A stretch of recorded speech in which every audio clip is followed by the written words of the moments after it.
Good morning. How is everyone? Do I need this? It sounds awfully loud. So I'm Jeff Clark, a member of the Board of Trustees for our Unitarian Universalist Society. I use he, him pronouns. And so welcome to you, old friends and new, in the Zoom, in the sanctuary. You are an essential part of our celebration today. And whether today is your first or your 1,000th Sunday amidst us, we are stronger because you're with us. So we are one people, many beliefs, many origins, many sexualities and genders, and we are all growing, all learning, all loved, just as you are. You're welcome here. So as part of our effort to seek feedback in the governance of our congregation, we're invited to join us during the first 15 minutes of any regular board meeting. They're typically the third Thursday of the month. You can also chat with us during social hour or send us a message using the email address board@uusocietyamherst.org. So we're grateful to be in community with you today. Thank you.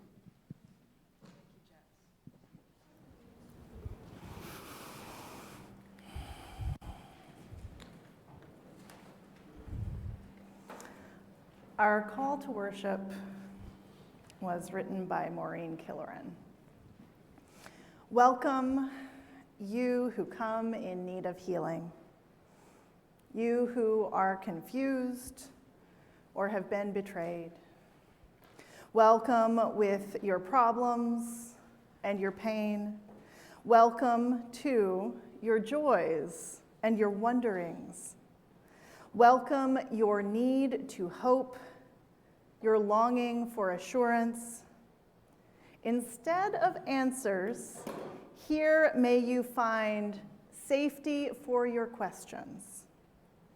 Instead of promises, may you find community for your struggles. People with hands and hearts to join you in engaging the challenges and changes of our day. I'm the Reverend Rachael Hayes, minister of this congregation. I use she, her pronouns. I am so glad that you are here today. We are going to have some water to drink during today's service, so if you're joining us online, you might want to have a small glass of water to drink too. My name is Allison Bull.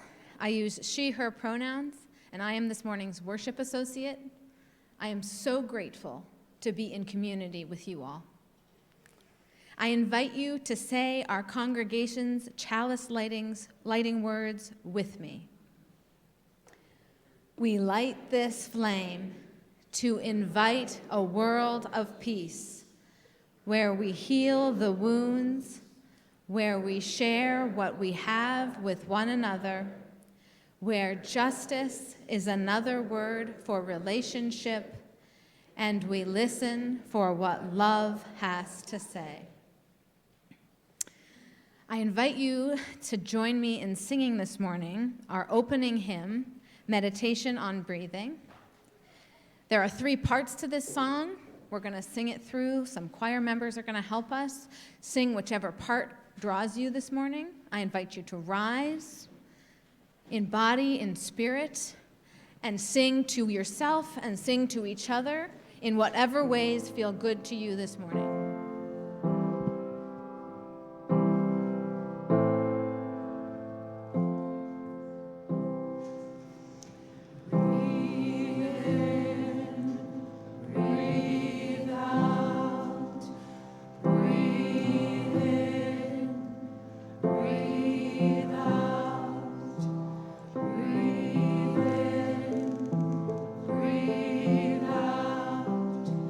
Breathe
invite you to say our congregation's covenant with me. Love is the spirit of this community. We dwell together in peace. We seek truth and justice in love. We honor everyone's worth and dignity. And we do the work of building the beloved community in our world.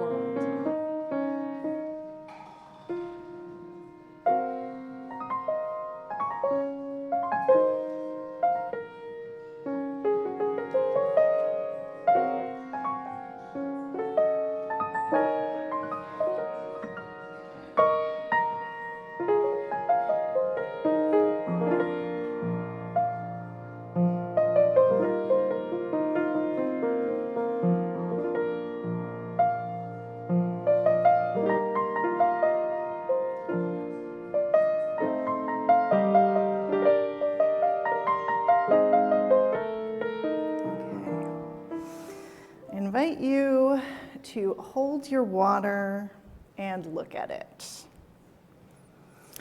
Sometimes we use our congregation's ritual water for things, but I promise you that this is not that water. It is 100% fresh from the tap this morning. Take a look at it. Notice how the water sits all the way down into the glass, how gravity pulls it down toward the earth. As you look at the water, can you feel that same gravity pulling you down into your chair? Can you let it remind you to be a little bit more comfortable? And now hold up your water so that it catches the light of the chalice. How does the light play in the water? Yeah, those of you who have paper cups might miss this one. I'm sorry about that. Can you let the light in the water remind you to sit easily, to let your muscles be light?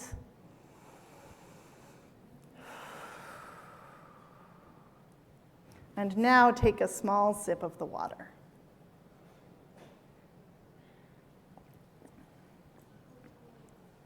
How does it feel to notice the inside of your body? To feel the cool water inside your mouth?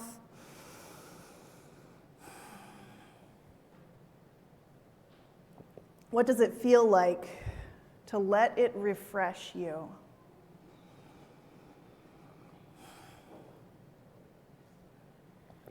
You're welcome to keep drinking water. I'm going to keep talking.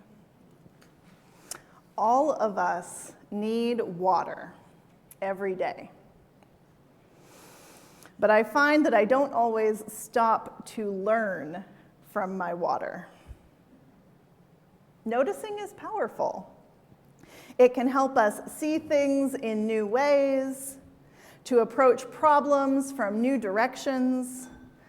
Noticing in new ways can keep us from getting stuck. Famous martial artist Bruce Lee said this: "Be like water making its way through cracks. Do not be assertive, but adjust to the object, and you shall find a way around or through it. If nothing within you stays rigid, outward things will disclose themselves." Empty your mind. Be formless, shapeless like water. If you put water into a cup, it becomes the cup. You put water into a bottle and it becomes the bottle. You put it into a teapot, it becomes the teapot.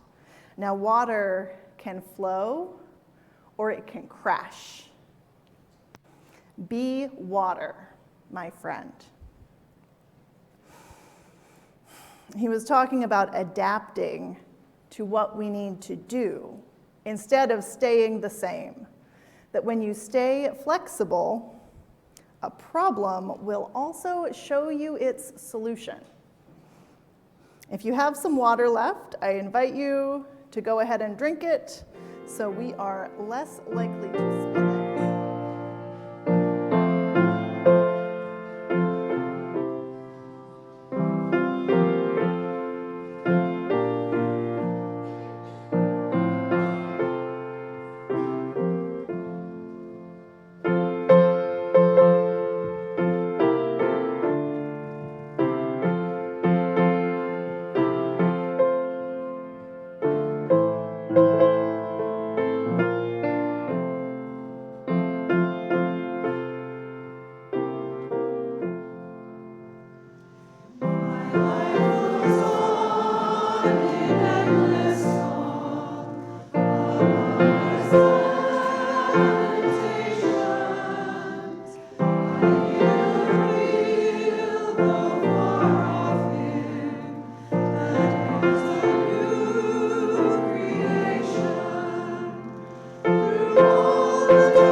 Our reading this morning is We Hold Hope Close by Julian Jamaica Soto.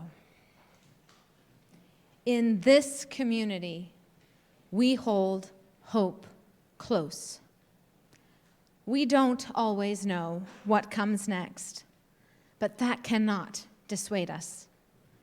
We don't always know just what to do, but that will not mean we are lost in the wilderness.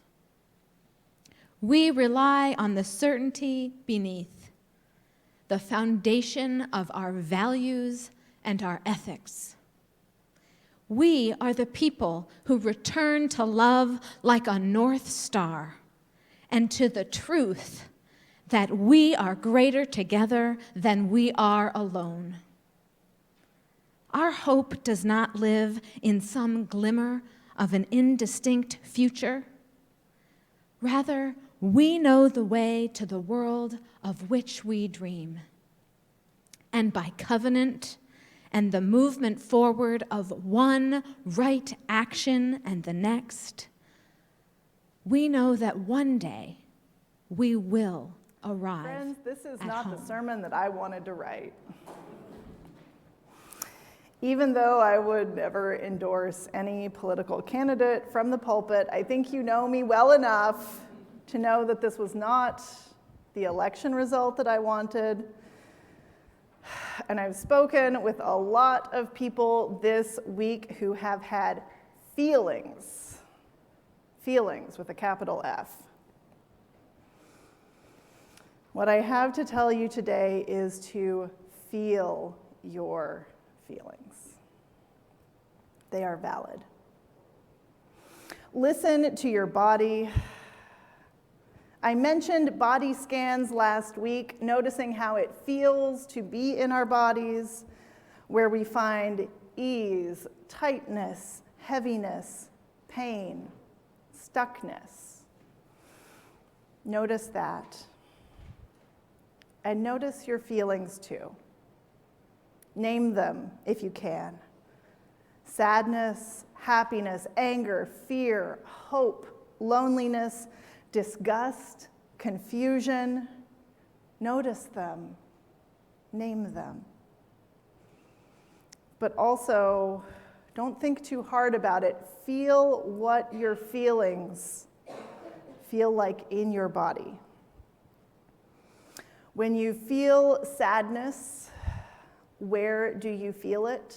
Sometimes I feel mine at my shoulders. Where is it in your body? What does it feel like? Is it hot, cold, tingly, heavy, staticky, buzzy? What would happen if you didn't push it away or put it on the back burner? If you could just stay with it, listen to it, what might you learn from it? The whole palette of feelings we experience tells us that we care. This is a huge gift. There's a whole system in our bodies to point out to us, hey, this matters, this is important.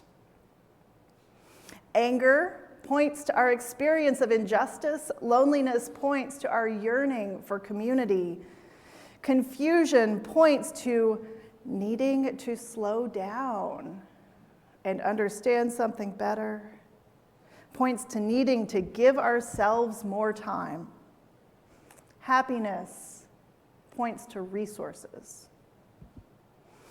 What would happen if you listened to your feelings? If you really received their wisdom? Beloveds, our bodies are so wise, so clever. It's also true that they can hold our trauma, that we can keep experiencing feelings related to past trauma instead of the present moment. This is because everything inside us is trying to take care of us, even if it's a big alarm still going off from years or decades ago.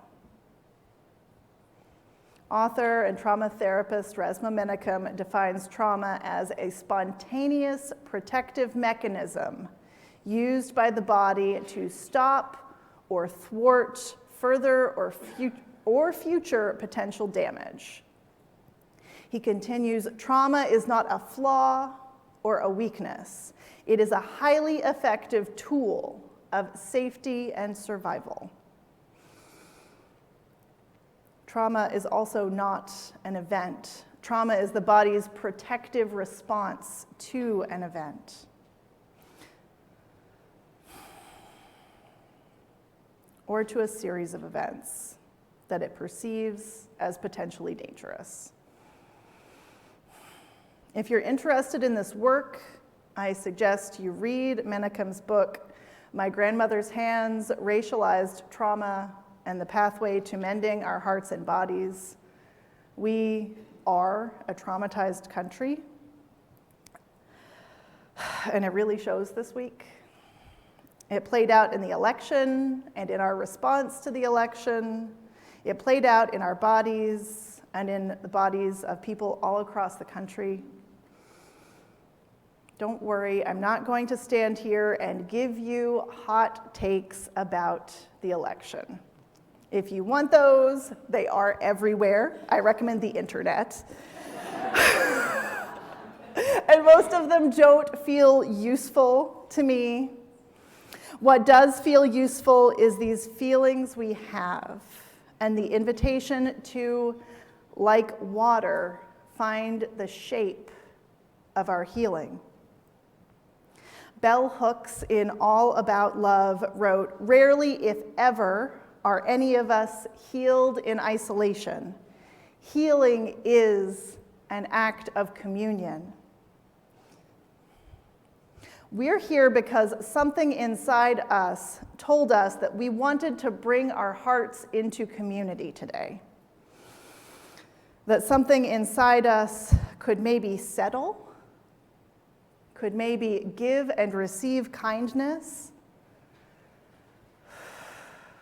could return to what really matters. I invite you to take a moment and thank your body for getting you here. Whether that means up and out of the house or joining us online. You listened to your body. You trusted that being together was better than being alone today. We may not know exactly what comes next, but we do know that we can share our strength with one another. No one has to have it together all the time if we rely on one another. We can remind one another of what matters and ask one another, what does love have to say about this? What do our values have to say about this? Love, values, those are our true nature. Like water, we take many shapes, but when we act from love, we usually take the right step. So rather than immediately taking up the cause that your feelings direct you to alone, bring it back to community. Ask for help. Ask for collaborators. Find the people who have always led there, which is to say those most closely impacted in any cause, and hear their wisdom and direction. Rather than picking up some marker to say, I'm one of the good ones, take a moment to feel your feelings, settle your body, and find your people. Do you remember the safety pin movement from 8 years ago? In hindsight, it didn't actually help anything. There are rumblings on the internet of wearing blue bracelets now in the same way to signal some sort of easy solidarity. Far be it from me to tell anyone which jewelry to wear to express yourself, but more valuable than signaling to one another is actually becoming safe in our own bodies and in our communities. So we practice settling our bodies together and listening for their wisdom. We prepare ourselves to do hard things from love instead of an unexamined fight brewing within us. We practice welcoming each other and listening to one another.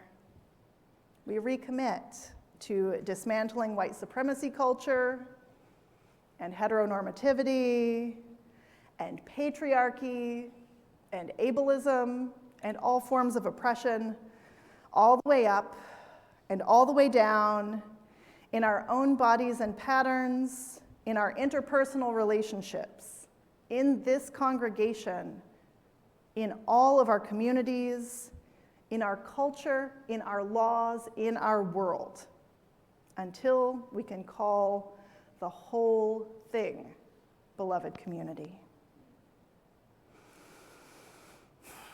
We don't know the way,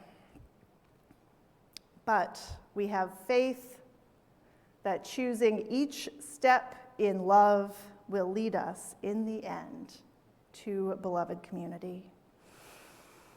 May it be so. in our prayers, and in our actions. Amen.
Spoken and unspoken in our hearts. If you are experiencing loss or struggle, our caring team is here to listen. Email caring@uusocietyamherst.org. Talk to me, talk to Fran, who is lighting our candles, to connect with a listening ear. Our prayer was written by Sarah Eileen Lawal. Spirit of life and love, in this time of fear, of uncertainty, of fear and angst, our nation holds its collective breath. In this time when rhetoric blusters about and words are used as weapons, our nation clenches its fists, tightens its shoulders, eyes squeezed shut. Some are preparing for a fight. May we remember we are a people of resilience. We have faced uncertainty before. We have weathered storms. We have been consumed by flames. We have risen like the phoenix from the ashes, and we will again, we the people. May we remember our shared humanity, our universal kinship, our interdependence, as we unclench our fists and breathe together, breathing in love and breathing out peace. May we recognize the spark of the divine inside all of us, even those we are not quite sure about. In this time of uncertainty, we remember the good will go on. As we work to move forward together, we the people, seeking that which unites us with our arms reaching out wide for life, liberty, and the pursuit of happiness, may love prevail. In the name of all that is holy, we pray. Amen. I invite you to remain seated for our meditation hymn, number 123, Spirit of Life.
Song, you are welcome to stay right where you are to know that you are held in the love of this congregation, or you are welcome to rise and move into a circle along the outer aisle, place your hands over your heart, or reach out and hold the hands of someone near you as we sing our closing song.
I send you forth with these words from the prophet Audre Lorde, and I dream of us coming together encircled, driven not only by love, but by a lust for a working tomorrow. The flights of this journey, mapless, uncertain, and necessary as water. Go in peace.